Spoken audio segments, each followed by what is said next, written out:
Hello students, आज के video lecture में भी हम चैप्टर 1 को कंटिन्यू कर रहे हैं, जिसमें हम पढ़ने जा रहे हैं सेकेंडरी मेमोरी। प्राइमरी मेमोरी इसके जस्ट पहले वाले वीडियो मैंने पढ़ाई है और जैसा कि मैंने तब बताया था कि सेकेंडरी मेमोरी का लेक्चर में नेक्स्ट वीडियो में आपको पढ़ाऊंगी। सो आज के वीडियो लेक्चर में हम पढ़ने जा रहे हैं सेकेंडरी मेमोरी के बारे में। तो सबसे पहले जान लेते हैं कि हम कौन कौन सी चीज़ें आज के वीडियो लेक्चर में पढ़ेंगे जो कि सेकेंडरी मेमोरी के अंतर्गत आएंगी। तो सेकेंडरी मेमोरी में स्टूडेंट्स हम पढ़ेंगे फ्लॉपी डिस्क के बारे में, hard disk, optical disk, DVD, mass storage, USB. इन टॉपिक्स को हम आज के वीडियो लेक्चर में कवर करेंगे। ना आगे बढ़ते हैं तो सबसे पहले जान लेते हैं सेकेंडरी मेमोरी होती क्या है। यदि आपसे पूछा जाए सेकेंडरी मेमोरी क्या है तो आप इसकी डेफिनेशन किस तरीके से लिखकर आएंगे।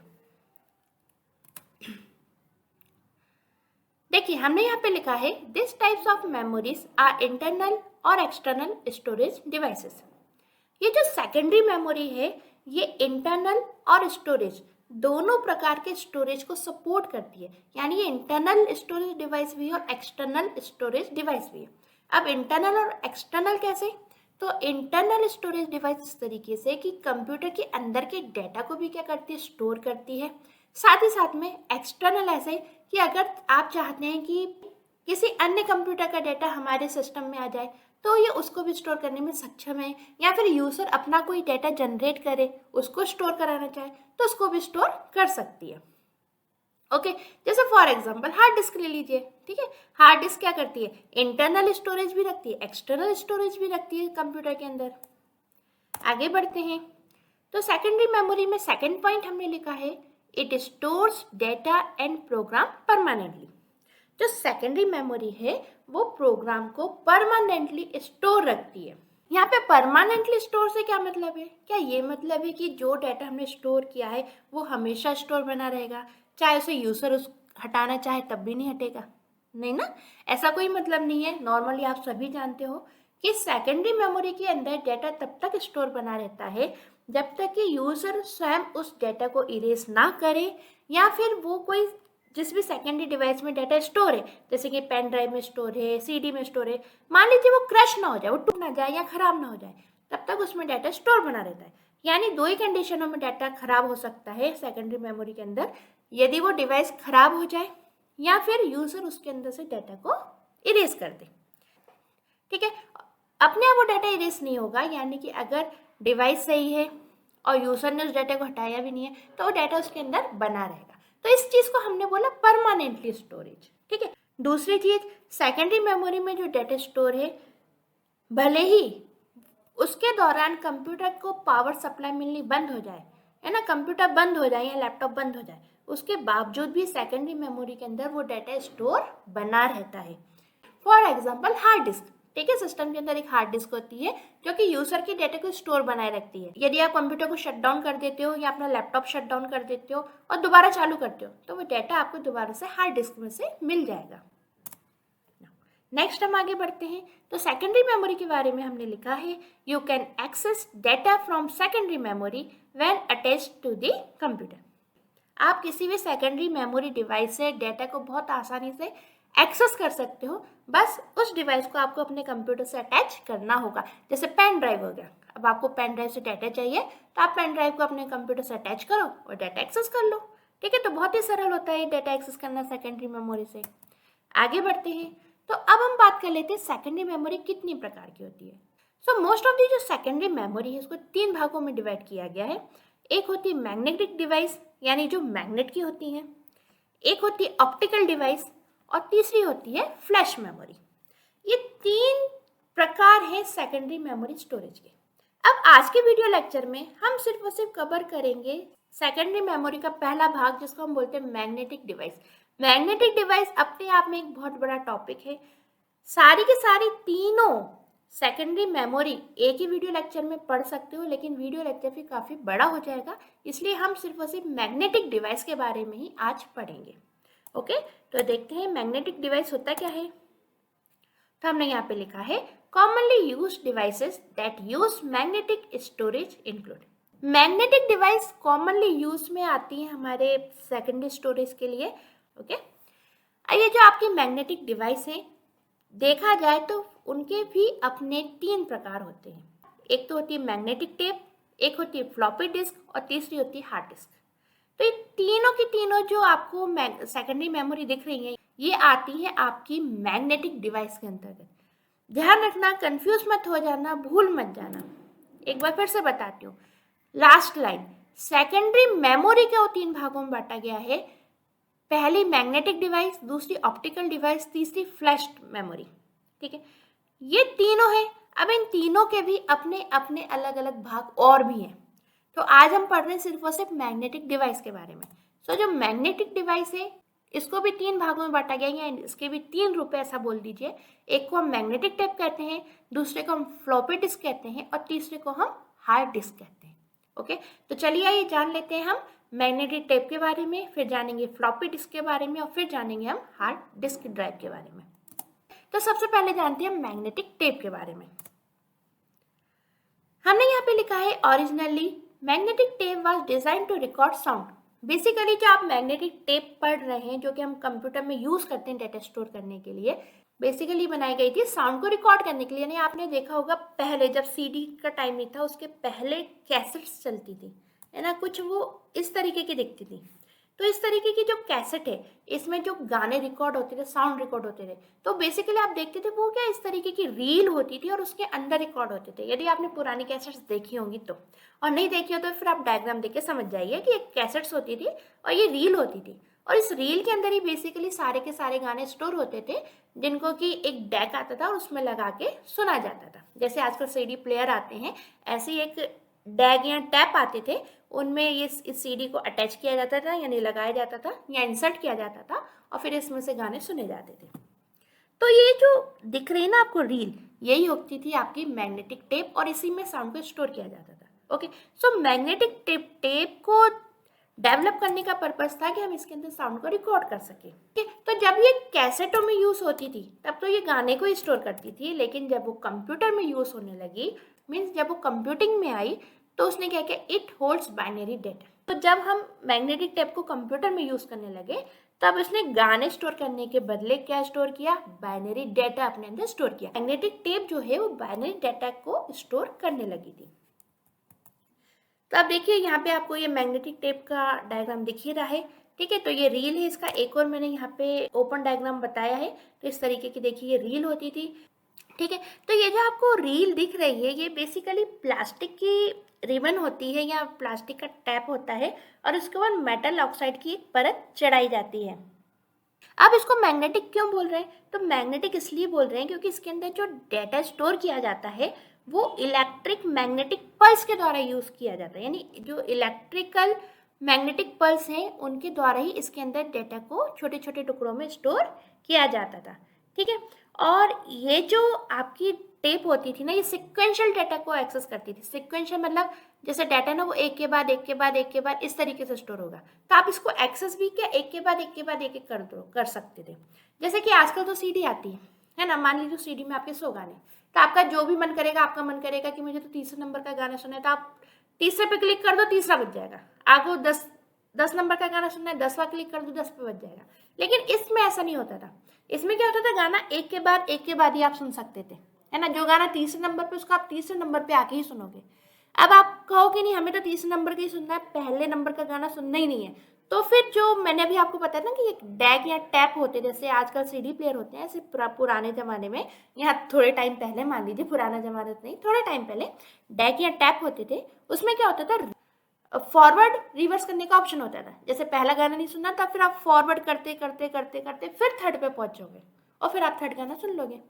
और पहले आना है तो एक रिवर्स का ऑप्शन होता था, तो वो रिवर्स आ जाते थे। लेकिन आप कहो कि डायरेक्ट पहुंच जाए, हम बस क्लिक करें या रिबन पे क्लिक कर दें और तीसरा गाना सुन लें, तो ऐसा नहीं हो सकता था, है ना। क्योंकि इसके अंदर जो डेटा वो सिक्वेंशियल फॉर्म में स्टोर होता था, और सिक्वेंशियल फॉर्म में ही आप इस डेटा को एक्सेस कर सकते थे। आगे बढ़ते हैं, तो अब हम बात कर लेते हैं यहाँ पे फ्लॉपी डिस्क की। फ्लॉपी डिस्क के बारे में हमने लिखा है, अ floppy disk is a type of storage media that reads data storage information, also known as floppy diskette, floppy or floppy disk, that is used to store electronic data like a computer file. तो देखिए floppy disk भी क्या है, एक data store करने का medium है, यानी एक माध्यम है जिसके द्वारा हम डाटा को क्या कर सकते हैं, स्टोर कर सकते हैं। और ये जो फ्लॉपी डिस्क है इसके कई नाम हैं। इसको हम फ्लॉपी डिस्केटी भी बोलते हैं, फ्लॉपी भी बोलते हैं, फ्लॉपी डिस्क भी बोलते हैं, और इसका उपयोग हम करते हैं इलेक्ट्रॉनिक डाटा को स्टोर करने में। ठीक है, जो फ्लॉपी डिस्क है इसके अंदर जो डाटा स्टोर होता है उसको हम क्या बोलते हैं, इलेक्ट्रॉनिक डाटा। बेसिकली जो भी आपके कंप्यूटर में फाइलें स्टोर है, मोबाइल में स्टोर है, वो एक तरीके से इलेक्ट्रिकल डाटा के रूप में ही स्टोर होती हैं। ओके, नाउ नेक्स्ट आगे बढ़ते हैं। तो हमने लिखा है it was extremely expensive as it was one of the first type of hardware storage created in 1967 by IBM which could read write a portable device. देखो जब ये डेवलप की गई थी उस समय तक काफ़ी महंगी थी, मीन्स 1967 में इसको डेवलप किसने किया था, IBM ने, और उस समय ये काफ़ी कॉस्टली होती थी। ये तो सीधी सी बात है, जिस चीज़ का ट्रेंड होता है, जिसकी डिमांड ज़्यादा होती है वो कॉस्टली तो होती है ना। तो उस समय ये सबसे पहली हार्डवेयर स्टोरेज डिवाइस थी, तो इसकी डिमांड भी ज़्यादा थी। ओके, सो उस समय ये आपकी काफ़ी एक्सपेंसिव होती थी, और ये अच्छी क्यों मानी जाती थी, क्योंकि ये क्या एक पोर्टेबल डिवाइस होती थी जिसमें आप रीड राइट कर सकते थे, यानी डाटा स्टोर कर सकते थे और डाटा को एक्सेस भी कर सकते थे। और साथ ही साथ में क्या सुविधा थी, पोर्टेबल, यानी आप एक कंप्यूटर से डाटा लेकर दूसरे कंप्यूटर में डाटा को भेज सकते थे या अपने साथ कैरी कर सकते थे। फ्लॉपी डिस्क को कोई प्रॉब्लम नहीं है, जैसे पेन ड्राइव कैरी कर लेते हैं आजकल आप लोग, ऐसे फ्लॉपी डिस्क को भी आप आसानी से कैरी कर सकते थे। तो ये इस तरीके की फ्लॉपी डिस्क होती थी। अब थोड़ा सा हम इसके अंदर का आर्किटेक्चर जान लेते हैं कि फ्लॉपी डिस्क किस तरीके से काम करती है। देखिए इस तरीके का ये इंटरनल आर्किटेक्चर होता है फ्लॉपी डिस्क का। इसमें देखिए जो आपका आउटर साइड है, जो कि यहाँ भी आपको दिख रहा है फ्लॉपी डिस्क में बाहर की तरफ, इसको तो हम क्या बोलते हैं, जैकेट बोलते हैं। ठीक है, अब इस जैकेट के अंदर क्या होता है, एक माइलर प्लास्टिक की सर्कुलर, यानी एक माइलर प्लास्टिक की सर्कुलर प्लेट होती थी, जो कि क्या होती थी, सर्कुलर घूमती थी, गोल घूमती थी। और ये जो आपकी प्लेट होती थी माइलर प्लास्टिक की, प्लास्टिक फिल्म बोल दीजिए, जो कि माइलर प्लास्टिक की होती थी, इसमें क्या होते थे, ट्रैक एंड सेक्टर्स बने होते थे। कैसे, देखिए इस तरीके से इसमें गोलाकार बाउंड्रीज होती थी, और ये गोलाकार बाउंड्रीज जो है ये पूरे पूरे क्या एक ट्रैक है, यानी ये एक ट्रैक है, ये सेकंड नंबर का ट्रैक है, ये थर्ड नंबर का ट्रैक है। ठीक है, और ये ट्रैक्स हैं, ये क्या होते थे, फिर इस तरीके से सेक्टर्स में ये भी बटे होते थे।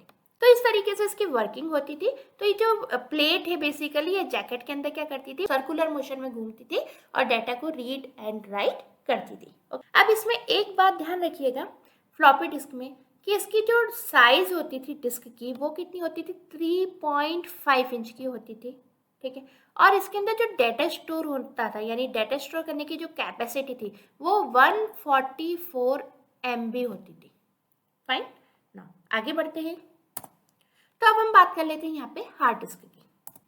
हार्ड डिस्क के बारे में हमने लिखा है, hard disk are second storage device we can use to store data. जो हार्ड डिस्क है वो क्या है, एक सेकेंडरी स्टोरेज डिवाइस है ये भी, और इसका हम यूज करते हैं डाटा को स्टोर करने के लिए। फिर हमने लिखा है most modern computer use hard disk to store large amount of data. जितने भी आपके मॉडर्न कंप्यूटर्स हैं वो हार्ड डिस्क का यूज करते हैं डाटा को स्टोर करने के लिए। आजकल तो क्या हार्ड डिस्क का भी एक नया फॉर्मेट आ गया, इसको हम SSD भी बोलते हैं। ओके, बट अभी हम यहाँ पे बात कर रहे हैं हार्ड डिस्क की। तो आज के कंप्यूटरों में भी ऐसा कोई जरूरी नहीं कि सब में SSD यूज हो रही हो, बट हार्ड डिस्क आज के मॉडर्न कंप्यूटरों में भी यूज होती है। फिर हमने लिखा है hard disc is often called a disk drive. अब देखिए हार्ड डिस्क के भी नाम है, एक तो डिस्क ड्राइव नाम है, एक हार्ड ड्राइव नाम है, एक इसको हार्ड डिस्क ड्राइव बोलते हैं। तो तीनों में से कोई सा भी नाम मिले तो कंफ्यूज मत होना, या परीक्षा में इन तीनों नामों में से कोई क्वेश्चन आ जाए तो कंफ्यूज मत होना, आपको वहाँ पे हार्ड डिस्क के बारे में ही लिख कर आना है। फिर हमने लिखा है जो आपकी हार्ड डिस्क है इसके बारे में लिखा है that stores and provides relatively quick access to large amount of data और एन, ये वर्ड याद रखना, इलेक्ट्रोमैग्नेटिकली चार्ज्ड सरफेस। ओके, क्या याद रखना है आपको, इलेक्ट्रोमैग्नेटिकली चार्ज्ड सरफेस। अब मैं इसका मतलब आपको समझाती हूँ। जो हार्ड डिस्क है वो आपको एक ऐसी फैसिलिटी देती है कि आप क्विकली उसमें से अपने डाटा को क्या कर सकते हो, एक्सेस कर सकते हो। ठीक है। यानी उसके सरफेस पे, जो आपके हार्ड डिस्क है बेसिकली, उसके सरफेस पे क्या होता है, डाटा स्टोर होता है और उस डाटा को आप बहुत अच्छे से आसानी से एक्सेस कर सकते हो। अब जो डाटा स्टोर होता है, जो सरफेस पे स्टोर होता है, बेसिकली हम उस सरफेस को क्या बोलते हैं, तो वो जो सरफेस होता है वो कौन सा होता है, इलेक्ट्रोमैग्नेटिकली चार्ज्ड सरफेस। यानी जो सरफेस है वो इलेक्ट्रोमैग्नेटिकली, यानी इलेक्ट्रिक और मैग्नेटिक दोनों की सहायता से चार्ज होते हैं उसके सरफेस। ओके, और उन्हीं की सहायता से डाटा क्या होता है उसके अंदर स्टोर होता है। ठीक है, या फिर कह सकते हैं कि जो सरफेस उनका भी क्या होता है, एक सेट होता है। अब वो सेट कैसे होता है, सेट से आप तो ये तो समझ गए ना कि कई सारे सरफेसों का एक सेट है ना, ये तो आप समझ गए। अब वो सेट क्यों बोल रहे हैं हम, तो अब ये हम आगे चलकर देख लेंगे इसी वीडियो में, नेक्स्ट स्लाइड में। ठीक है, वहाँ आपको ये चीज़ समझ में आ जाएगी, सेट ऑफ सरफेस का मतलब। अभी जो चीज़ आपको समझना वो इतना समझ लीजिए कि हार्ड डिस्क में से हम बहुत ही क्विकली डाटा को एक्सेस कर लेते हैं, और यहाँ से भी हम डाटा को एक्सेस कर लेते हैं, क्विकली एक्सेस कर लेते हैं। वो चीज़ क्या होती है, वो इलेक्ट्रोमैग्नेटिकली चार्ज होती है। यानी वो इलेक्ट्रोमैग्नेटिकली चार्ज सरफेस से हम क्विकली डाटा को क्या कर सकते हैं, एक्सेस कर सकते हैं। आगे बढ़ते हैं, तो हमने लिखा है today's computers typically come with a hard disk that can contain anywhere from billions to trillions of bytes of storage. आजकल के जितने भी कंप्यूटर हैं वो मोस्टली ऐसे हार्ड डिस्कों के साथ आ रहे हैं जिनमें हम कहीं पर भी हार्ड डिस्क के अंदर मिलियंस और ट्रिलियंस बाइट्स को स्टोर कर सकते हैं। यानी कई सारी मात्रा में डाटा हम अपनी हार्ड डिस्क के अंदर स्टोर कर सकते हैं। आगे बढ़ते हैं, तो अब हम जान लेते हैं हार्डवेयर का इंटरनल आर्किटेक्चर कैसा होता है। तो सबसे पहले जान लीजिए हार्डवेयर के आर्किटेक्चर में क्या क्या चीज़ें होती हैं। तो सबसे पहली चीज़ होती है प्लेटर्स, दूसरी चीज़ होती है इसमें स्पाइंडल, तीसरी चीज़ होती है इसमें रीड राइट हेड, चौथी होती है ट्रैक्स और पांचवी होती है सेक्टर्स। तो ये वाली बात आप याद रख लेना कि हार्ड डिस्क का जो इंटरनल आर्किटेक्चर है उसमें मेन 5 चीज़ें होती हैं। नाम याद कर लो, platters, spindle, read write head, tracks and sectors. अब आप कहोगे मैडम इनके बारे में बताओ, तो इनके बारे में मैंने नेक्स्ट स्लाइड में बताया है। तो बारी बारी से बताया, तो सबसे पहले हम प्लेटर्स के बारे में जान लेते हैं। तो ये होती है आपकी प्लेटर्स। जो आपकी हार्ड डिस्क होती है उसमें बेसिकली एक प्लेट नहीं होते, जैसा कि आपने यहाँ पे पढ़ा ना, मैंने क्या बोला था, सेट ऑफ सरफेस, यानी कोई एक सरफेस नहीं होता, इसमें कई सारे सरफेस होते हैं, जैसे कि आपको दिख रहा है ना ये। तो अब देखिए प्लेट्स क्या होती हैं, तो देखिए ये आपको गोल आकार दिख रही है, तो ये ऐसी गोल गोल क्या होती है, प्लेट होती है। यानी जो आपकी हार्ड डिस्क होती है ना, आपके सिस्टम के अंदर मौजूद होती है, जिसके अंदर आप डाटा अपना स्टोर करते हो। ठीक है, वो बेसिकली डाटा आपका हार्ड डिस्क में स्टोर होता है। तो उस हार्ड डिस्क में इस तरीके से कई गोलाकार प्लेट्स होती हैं। अब इन प्रत्येक प्लेट के 2 सरफेस होते हैं। ये जो ऊपर का दिख रहा है ये होता है अपर सरफेस, और ये नीचे का दिख रहा है इसको हम बोलते हैं लोअर सरफेस। ओके, और ये जो है आपकी पूरी गोलाकार, ये है पूरी प्लेटर। तो देखिए यहाँ पे बताए हुए, देखिए ये प्लेटर की तरफ तीर का निशान है, ये अपर सरफेस है और ये लोअर सरफेस है। अब ऐसी एक प्लेट तो नहीं है, आपको देखनी है यहाँ पे कितनी है, 4 प्लेट। इस तरीके से कई सारी प्लेटों का एक पूरा समूह होता है। ठीक है, जान लेते हैं प्लेटर्स के बारे में। हमने क्या क्या लिखा है यहाँ पे, हमने लिखा है hard disk are organised as a concentric stack of disk, an individual disk is referred to as a platter।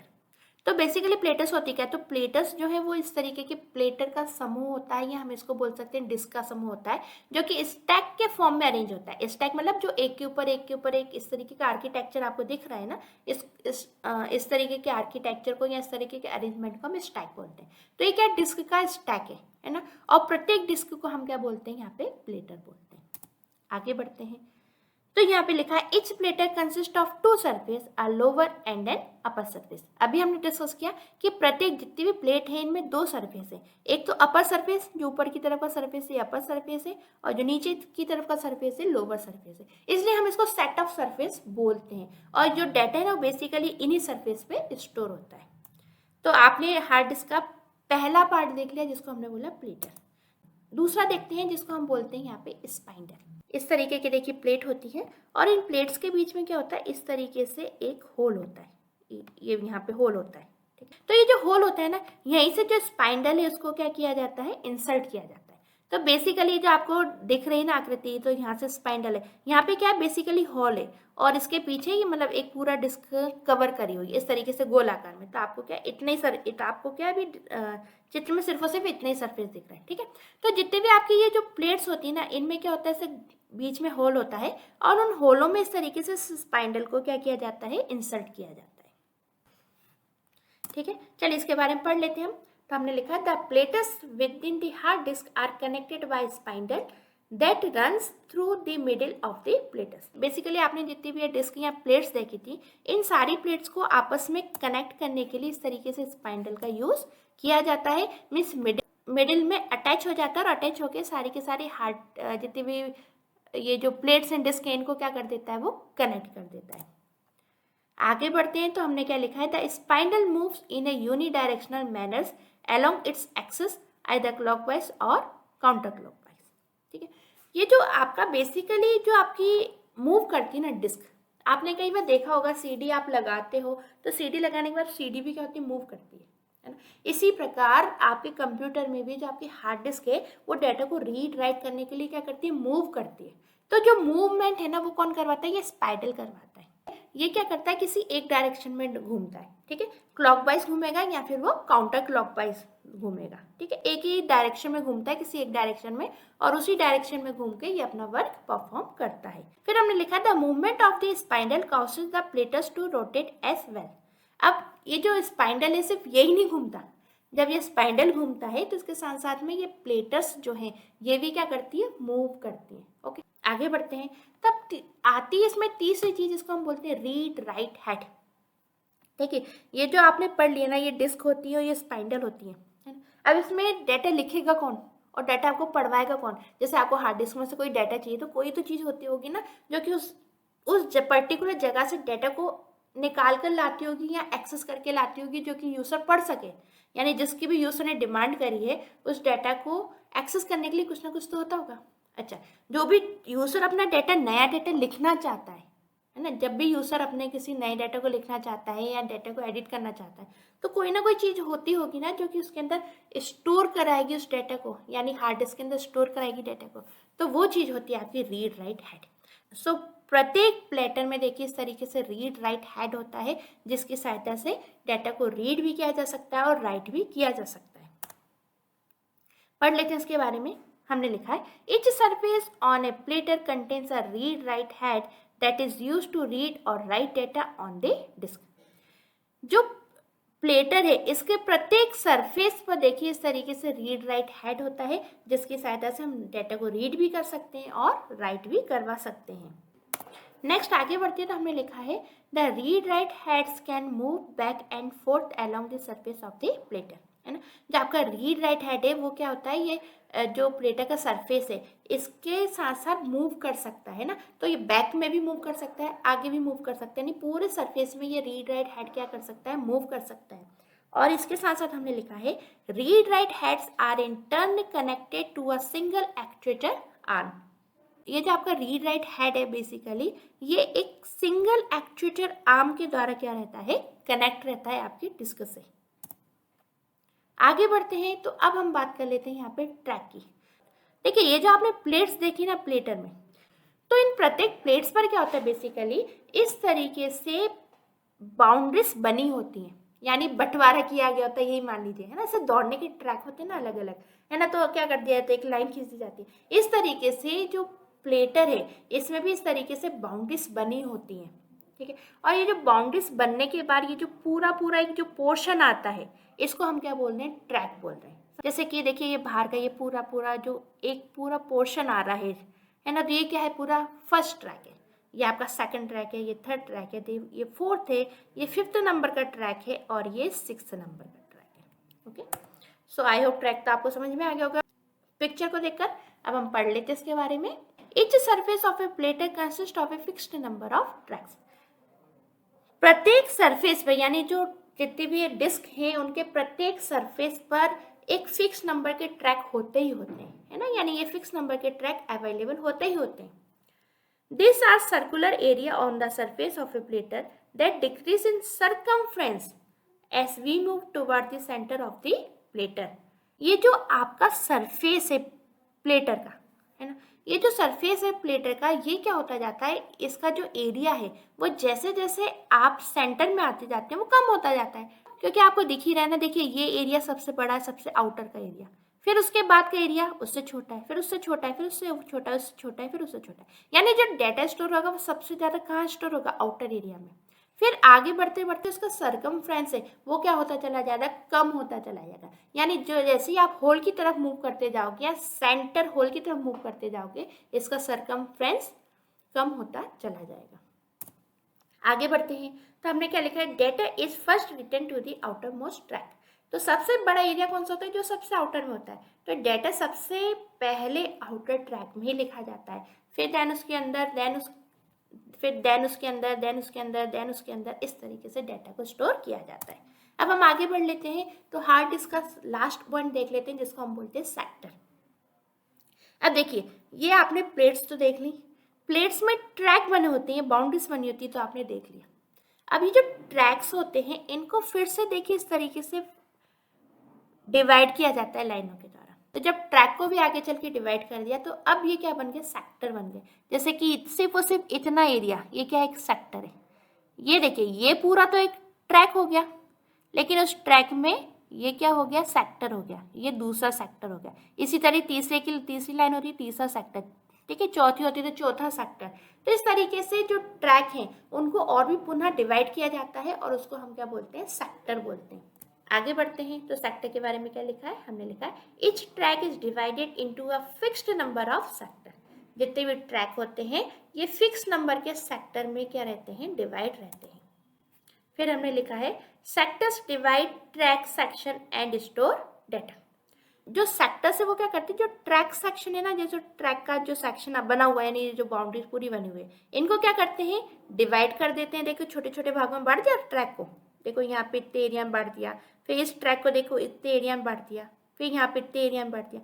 तो जो सेक्टर्स है वो ट्रैक को भी क्या करते हैं, और भी छोटे छोटे भागों में बांट देते हैं, और फिर इन छोटे छोटे भागों में डाटा स्टोर होता है। ठीक है, जैसे कि हमने पढ़ा ना, आउटर मोस्ट में डाटा स्टोर होगा, तो आउटर मोस्ट में भी क्या है, प्रत्येक ट्रैक के अंदर डाटा स्टोर होगा। यानी पहले सिर्फ और सिर्फ डाटा इतने ट्रैक पर जाएगा, फिर डाटा इतने ट्रैक पर जाएगा। इस तरीके से डाटा छोटे छोटे सेक्टर्स के रूप में स्टोर होता चला जाएगा। Okay, thank you so much students. ये था हमारा सेकेंडरी मेमोरी का फर्स्ट पार्ट, है ना। सेकेंडरी मेमोरी में आज आपने सिर्फ और सिर्फ मैग्नेटिक डिवाइस के बारे में पढ़ा है। आगे चलेंगे तो फिर हम पढ़ेंगे ऑप्टिकल डिस्क और फ्लैश मेमोरी के बारे में। Okay, so thank you all of you. कैसा लेक्चर लगा कमेंट बॉक्स में जरूर बताइएगा। Okay students, bye bye.